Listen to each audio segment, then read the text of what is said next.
Will the Bengals be the true cardiac kitties of the NFL this week?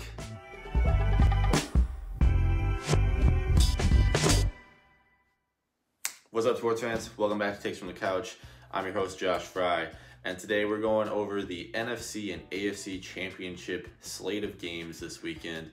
2 games to determine, finally, who will be playing in this year's Super Bowl. Should be some good ones, honestly. The divisional round definitely didn't disappoint. We didn't do as great as we did in the wild card in terms of picks. Got the Titans game wrong, got the Bills game wrong, but hey, 2 for 4 ain't bad. I'll take it. But yeah, let's get into this slate of games. First up, Sunday afternoon, we got the Bengals taking on the Kansas City Chiefs at Arrowhead. We finally will determine a winner of this roller coaster ride of an AFC this season. Yeah, that conference has been absolutely wacky pretty much this entire regular season. Titans obviously ended up being the #1 seed, bounced by the Cincinnati Bengals last week. Pretty much all because of Joe Burrow and a little bit of help from that defense. Bengals really had no business winning that game. Burrow was sacked 9 times. Ryan Tannehill just threw that game away at the worst possible moments. Obviously, we talked about it last week, but again, that interception after the Foreman run, that was the 60-yard run or whatever it was to get him into the red zone, and then that terrible interception at the end of the game, giving Joe Burrow and Jamar Chase a chance to come back and win that one. Evan McPherson kicks that field goal, and Cincinnati's going on to the AFC Championship. But yeah, in this one, again, I expect Joe Burrow to be under at least a little bit of duress. Cincinnati's offensive line is just not proven that they can protect him at all. He's running for his life pretty much every other throw. But hey, we've seen Joe Burrow do this multiple times this season. And on the other side of the ball, Cincinnati, I mean, like I said, that defense deserves a little bit of credit for that win over Tennessee. They put on some good pressure themselves. They got a great pass rush led by Trey Hendrickson, one of the greatest pass rushers in the league. But obviously, in terms of this Bengals-Chiefs matchup, we've seen this one already once before during the regular season. The Bengals did end up winning that game, largely behind Joe Burrow's arm once again, who threw for a ridiculous 446 passing yards and 4 TDs, completing 30 of 39 of his passes. Jamar Chase had one of the most insane receiving games of any receiver in NFL history, 266 yards, 3 TDs. And then at the end of the game, Evan McPherson, again, the clutchest kicker in the league right now, honestly. Sorry, Justin Tucker. It's just true at this point. He kicked that game-winning field goal too. Seems like every other week this dude's kicking a game-winning field goal for the Bengals. But in this one, I really feel like the Chiefs are going to recognize that they can't let Jamar Chase beat them. They have to at least throw 2 or 3 guys at him every single snap. I think they're going to try to force somebody else to beat them. And Clyde Edwards-Helaire wasn't in that regular season game either. He's back for this playoff matchup. That's huge for the Kansas City running game. Again, we talked about it, especially when that Niners win against Green Bay. The best way to beat a good QB is to just keep the ball out of his hands. The Niners did that against Aaron Rodgers. They didn't let him hold the ball that long. And when they did, that defense got stops. I think Kansas City goes into this one with a pretty similar strategy, except instead of Jimmy Garoppolo at QB, they've got Patrick freaking Mahomes. So Patrick Mahomes, he didn't play great in that game, only threw 266 yards. But through the first 2 games of these playoffs, he's been historically great, completing over 75% of his passes, 782 yards, averaging almost over 390 yards a game, 8 TDs and only 1 interception. Dude's been absolutely spectacular. He had that game in the wild card round against Pittsburgh where he threw 5 TDs in a stretch of about 10.5 minutes of game time. Just ridiculous how fast this Kansas City offense can get going when he's at his best, and he has been at his best over the past couple weeks. I think since he's going to need to score over 40 points in order to win this one, I know that's kind of crazy to say, and honestly, it's possible. It's possible, but at the end of the day, I still don't trust Zach Taylor. He made a few really questionable decisions in that Tennessee game. I think there could be a punt or two where we look back and say, should Cincinnati have been more aggressive in this situation? Should they have made a different play call? I'm not sure I trust Zach Taylor as a guy to do that, and I don't think he's the guy to go into Arrowhead and beat Andy Reid. As good as Cincinnati has been all season, I believe they're still a year away from being a true Super Bowl contender. I'm picking the Kansas City Chiefs to win this one and go to a third consecutive Super Bowl.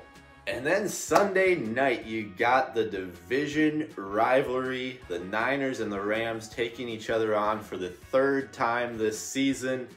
Niners have won the first two, and honestly, I know a lot of people like to say that it's hard for a team to go 3-0, but once a team's gone 2-0, they're 14-7 in those playoff games. So it's not exactly ridiculous for the Niners to be able to win this one. Obviously, we saw a similar situation last year with the Saints and the Buccaneers. Saints pretty much blew out the Buccaneers each of the first two games of the regular season, but Tampa Bay ended up on top in that one. Obviously, Tom Brady being at QB had something to do with that. And Drew Brees having like 15 broken ribs at the time probably didn't help much either. But I think the Niners are still going to have some trouble with this Rams team. They've gotten hot at the perfect time go over these past two playoff games. Obviously, they lost Week 18 to the Niners, but Matthew Stafford, over these first two playoff games, he has pretty much proven all doubters wrong in terms of his ability to play. Over the first two games, he's completed 41 of 55 passes, 74.5%, 568 yards, 4 touchdowns, no interceptions. Pretty much as good as you can ask for a guy in the playoff, especially against teams that have pretty good defenses.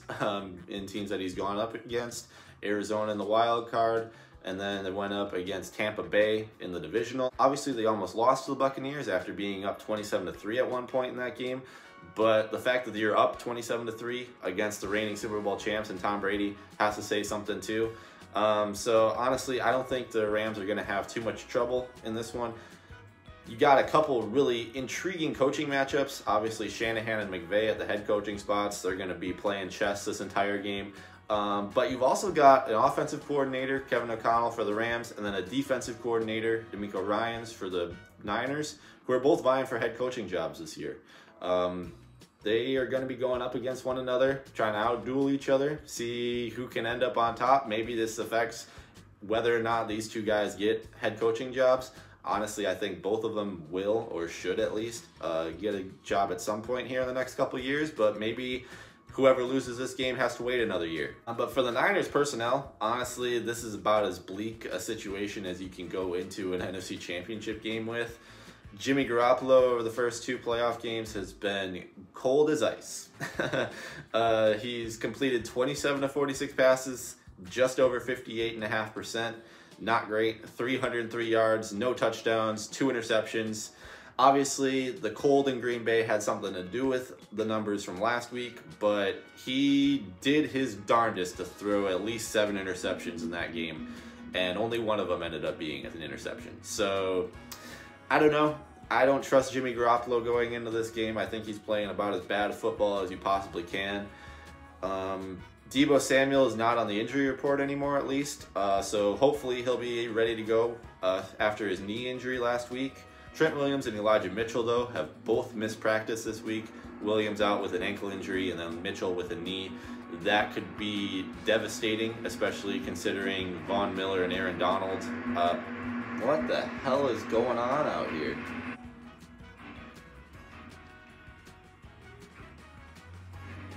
I'm trying to record a video. All right, sorry about that.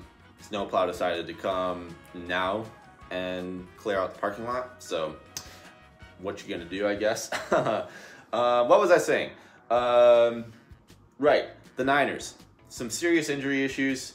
Trent Williams, Elijah Mitchell, both out practice this week.